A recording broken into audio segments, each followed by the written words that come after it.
Le tribunal de la télé vous est présenté par bonplan365.com. Chaque jour, un nouveau bon plan sur le site des bonnes affaires et des bons plans. Et Télé-Réalité TV, la première chaîne de télévision entièrement consacrée à la télé-réalité. Et par la masterclass VGS Télévision, la formation audiovisuelle pour bosser à la télé.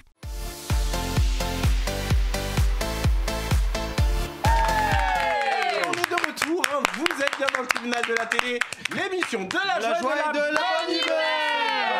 On se la veut communicatif avec vous, chers amis téléspectateurs, parce que dans le tribunal de la télé, vous le savez, on parle d'actu média, d'actu qui fait le buzz, l'actu sérieuse, mais avec cette petite pincée qui nous donne le smile. C'est ce qu'on aime bien sur People 24. D'ailleurs, immédiatement, on va donner la parole à notre amie Judith. Judith, de quoi voulez-nous parler à présent? Eh ben moi, je voulais vous parler d'un fait qui s'est passé mardi.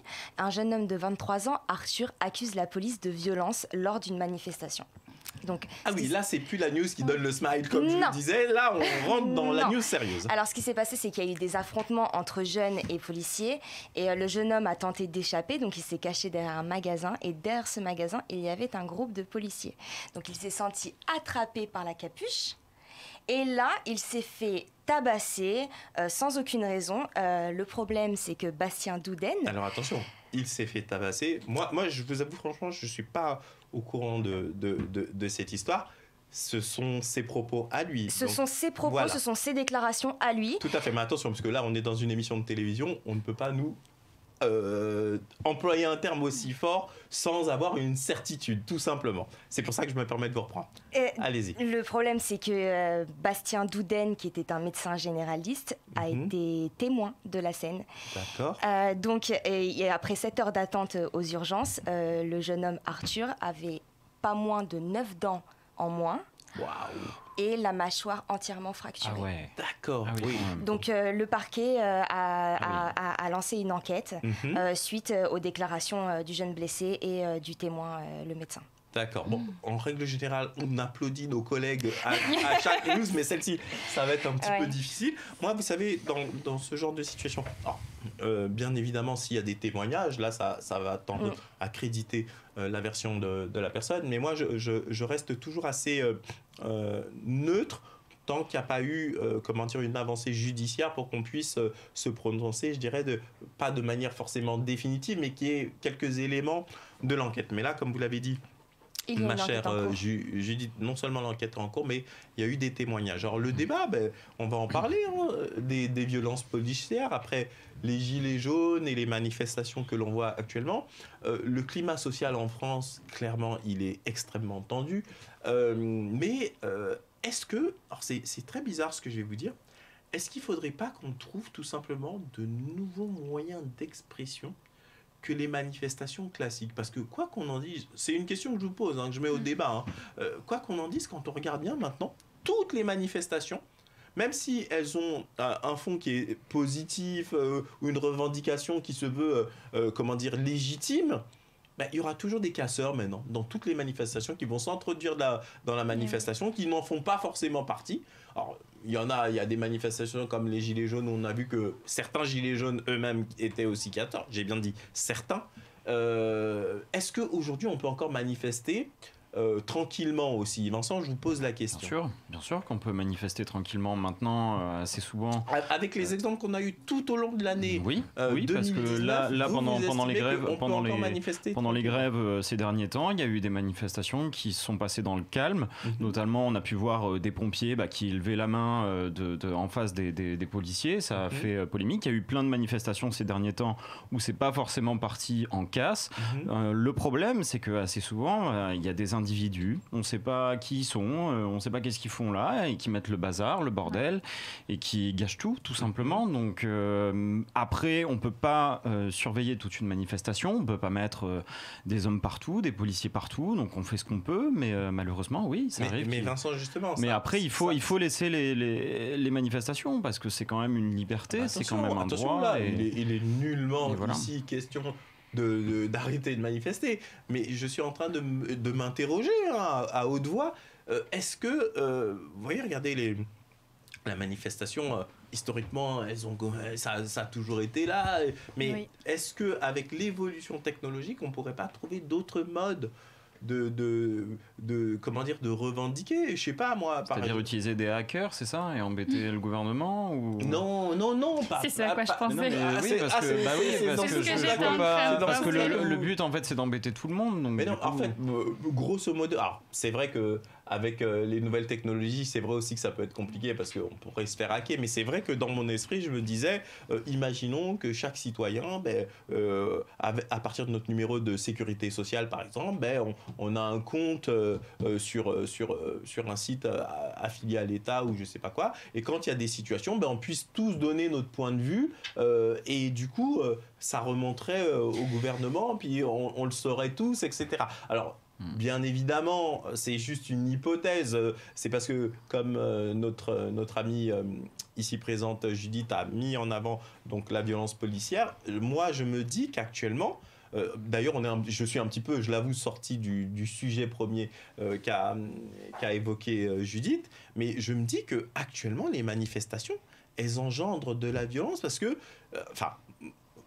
je ne suis pas en train de justifier, mais je suis juste en train d'essayer de me mettre à la place d'un flic quand il y a eu ces manifestations autour de l'Arc de Triomphe où on se ramasse des pavés, de je ne sais pas quoi. Allez garder votre sang-froid. C'est pas toujours évident aussi. Je ne dis pas que je cautionne ou que j'approuve les flics qui tirent avec leur flashball, je sais plus, leur LB2 et qui ont crevé des yeux d'un grand nombre de manifestations. Mais comme je le dis, on est que des êtres humains. Et moi, j'aime bien souvent me mettre à la place de l'autre et me dire, merde, comment je réagirais dans cette situation ? Et je suis pas certain que si je me prends des pavés dans la gueule alors que je suis là pour assurer la sécurité des manifestants aussi, qu'à la fin de la journée, après avoir une journée super difficile, je suis pas certain, moi, personnellement, que je réussirais à garder une forme de maîtrise et de sang-froid. Et moi, voyez-vous, je me dis que, bordel...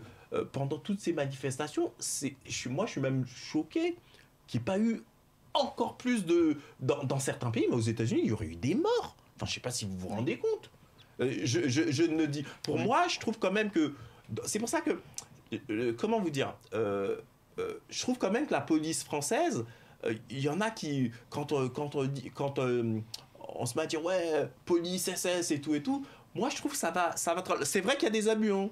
Policiers. Mais il y a pire ailleurs, ça c'est clair. Le délit au faciès et tout ça, on me racontera ce qu'on veut, mais ça existe. Dans les manifestations, des gens qui se sont pris... Il y a encore eu une image, là, récemment, dans l'une des manifestations des Gilets jaunes, un mec qui était en train de parler tranquillement et boum, tout d'un coup, son œil a explosé. Donc oui, il y a des abus et il y en a qui devraient être écartés. Mais, tout en disant ça, et je vous redonne la parole parce que là, je suis beaucoup trop long, moi, j'aime bien me mettre à la place des autres. Et je suis pas sûr que moi, si je me ramasse des pavés dans la gueule toute la journée, dans certaines manifestations, je suis pas sûr que je garderai mon sang-froid. Juste avant de vous donner la parole, mon cher Vincent, elle est en train de tirer une tête là, et j'ai envie de savoir ce que pense notre amie Judith. Non, je pense que moi aussi, si tout d'un coup je me mettais à la place des policiers, etc., moi aussi, je pense que au bout d'un moment, on a du mal à contrôler les agressions et on a du mal à ne pas riposter. Mais je ne suis pas policière, je n'ai pas été formée pour ce genre d'événements et je pense qu'en étant policier et en étant formé, on doit garder son calme, on doit se retenir et apprécier la situation telle qu'elle est. S'il y a de la violence envers eux, en effet, ils doivent se défendre. Au-delà de ça, si c'est des manifestants, il y a beaucoup de manifestants pacifiques qui sont pris des flashballs dans le visage, et je trouve ça assez dur, alors qu'ils devraient garder leur contrôle. Dans tous ces cas-là, dans la plupart des cas, en tous les cas, il y a eu des enquêtes qui ont été ouvertes par la police des polices. Ce qu'il y a de terrible quand même, et il faut aussi appeler un chat, c'est que quand c'est un manifestant qui est pris la main dans le sac, la justice, on sent qu'elle va très vite, et quand c'est l'inverse, quand c'est un policier, on se rend compte que ça prend du temps, on finit par oublier, enfin pas oublier, mais il y a toujours des recours ou des ceci, des cela qui font que ça prend quand même un certain temps, Vincent. Alors plus trop maintenant, parce que suite à plusieurs débordements de manifestations, le ministre de l'Intérieur a réagi, parce qu'ils ont mis en place place notamment des vidéosurveillances, des caméras sur pas mal de policiers pour justement surveiller ça et pour qu'il y ait des preuves, que ce soit du côté des policiers ou des manifestants. Donc c'est vrai que maintenant il faut regarder, c'est sûr que la violence n'est jamais bonne et maintenant il y a toujours aussi des chefs qui sont au-dessus d'autres policiers qui sont là aussi pour carrer et gérer la sécurité des policiers comme des manifestants. Donc où sont ces responsables aussi? C'est là où je me pose la question, parce qu'il y a toujours des supérieurs qui sont là pour vous aider, pour assurer votre sécurité également. Moi en tous les cas, à titre personnel, alors je suis désolé, je reviens 1 an en arrière, moi j'ai été trop marqué par cette explosion de violence lors des manifestations des Gilets jaunes sur la place de l'Étoile. Je me suis dit mais merde, c'est la révolution là, qu'est-ce qui se passe, etc. En même temps, moi je pars du principe qu'on est dans un pays démocratique et que il faut qu'on fasse confiance au vote quand on n'est pas content avec une situation donnée.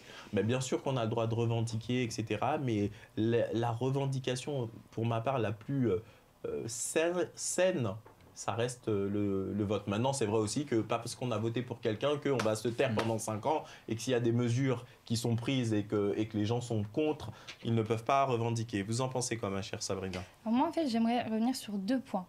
Le premier, c'est la manifestation. J'ai l'impression que ça n'aide en rien. On a beau manifester, par exemple, les Gilets jaunes, ça fait 1 an que ça dure.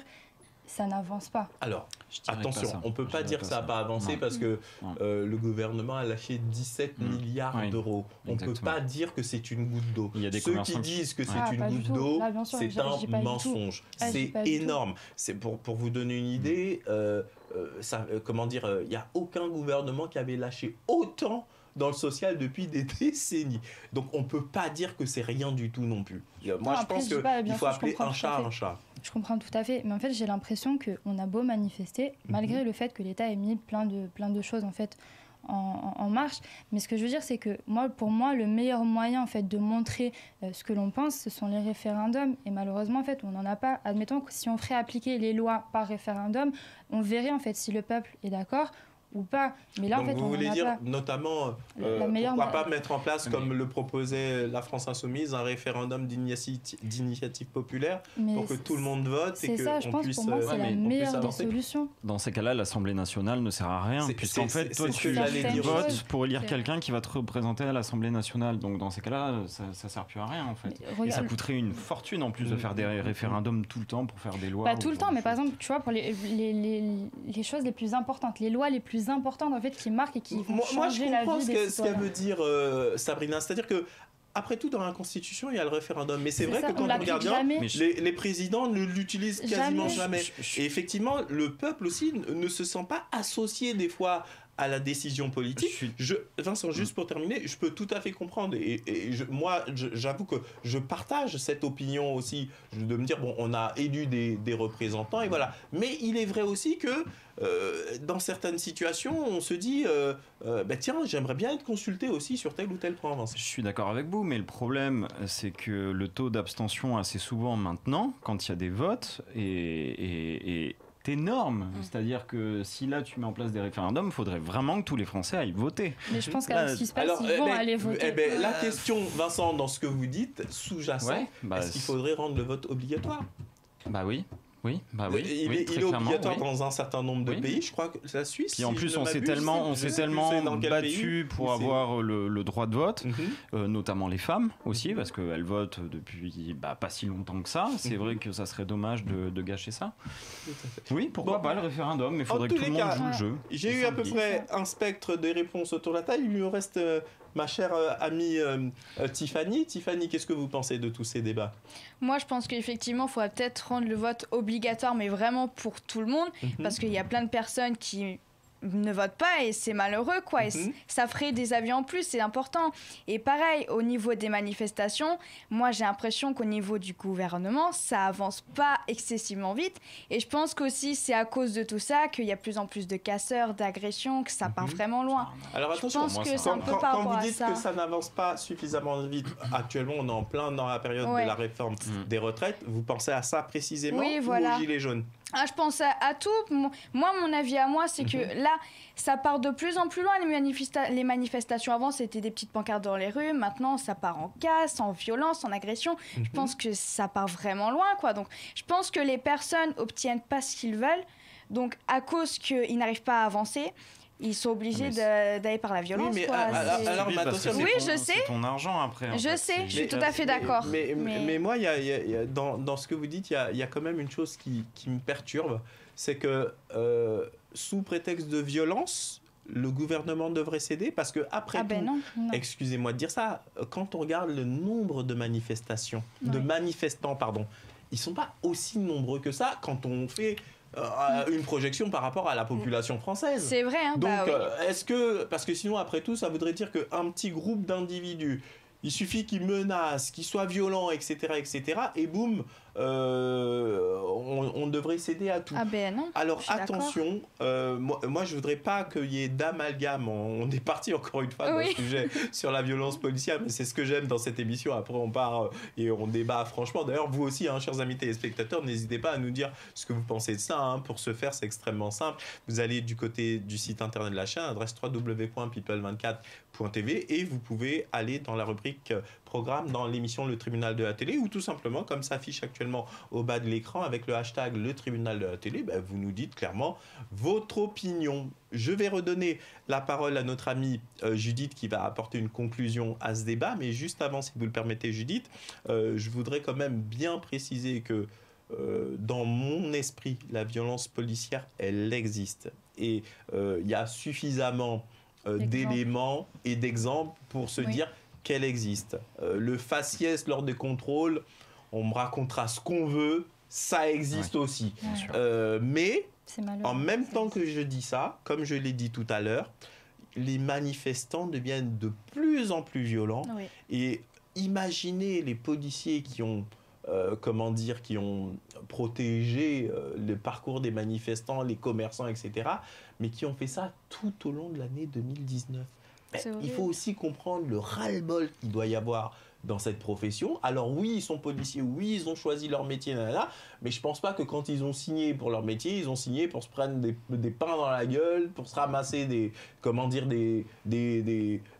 trucs, des outils dangereux. L'autre fois, je voyais des boules de pétanque, qui va manifester avec des boules de pétanque. Ça part loin. Je suis désolé, il faut aussi être réaliste. Stupide. Donc je vais donner la parole à Judith, mais Vincent, vous vouliez rajouter une dernière chose ? Oui, l'année dernière, ils n'ont pas forcément réagi à certaines situations. Quand vous voyez les images sur les Champs-Élysées, où il y en avait qui étaient en train de casser, personne ne les a arrêtés. Oui, mais attention, comment ça se passe mais en même temps, ils sont protégés aussi, parce que comme vous dites, ils étaient violents. Et des fois, on préfère laisser casser un magasin ou un truc comme pour ça, assurer la sécurité, plutôt que d'y aller, et si on y va et qu'on charge, peut y avoir des morts. Bien sûr. Et ça peut être pire. Exactement. Et d'autres personnes peuvent être mêlées à la situation aussi. Donc, c'est ça. Ma chère Judith, oui, regardez, on s'est tous retournés vers vous, tous en même temps, et on s'est dit, Judith, qui a mis le sujet en débat, va avoir la conclusion. Je voulais juste rajouter un petit point, c'est que moi, personnellement, en effet, il y a des casseurs, etc., il y a des manifestants qui sont très, très agressifs et qui soutiennent leur cause d'une main ferme, mais je pense qu'il y a beaucoup de personnes extérieures à la manifestation qui ne pensent en rien et qui sont casseurs. Mais Judith, c'est exactement ce qu'on est en train de dire depuis tout à l'heure. On n'est pas en train de pointer, comme d'ailleurs Vincent, quand on parlait tout à l'heure de moyens modernes pour faire évoluer la manifestation, mais c'est bien évidemment pour exclure les casseurs. Moi, à titre personnel, je me dis, mais comment un pays comme la France, les casseurs, c'est quoi quand il y a les manifestations de Gilets jaunes, c'est 200 personnes. Comment on n'arrive pas à arrêter ces gens. Enfin, moi, j'ai du mal à comprendre. Vous savez, dans certains pays, il n'y a pas forcément des pays qui ne sont pas démocratiques, il y aurait déjà eu des morts. Enfin, mais les gens ne se rendent pas compte que la même manifestation aux États-Unis, qui est une démocratie, mais ces casseurs, ils se seraient ramassés des balles dans la tête. Mais ils seraient morts. Mais il faut vraiment que les gens ils réalisent ça. Et ce qu'il y a de terrible, c'est que ça pollue le message de gens qui ont de vraies souffrances ou qui ont de vraies revendications. C'est vrai. Ça a été le problème des Gilets jaunes l'année dernière, totalement. Oui. Ça a été ça pendant toute l'année, oui, c'est sûr. Bon, en tous les cas, chers amis téléspectateurs, voilà, nous on a fait notre part du chemin. Vous avez la possibilité également de réagir sur les réseaux sociaux.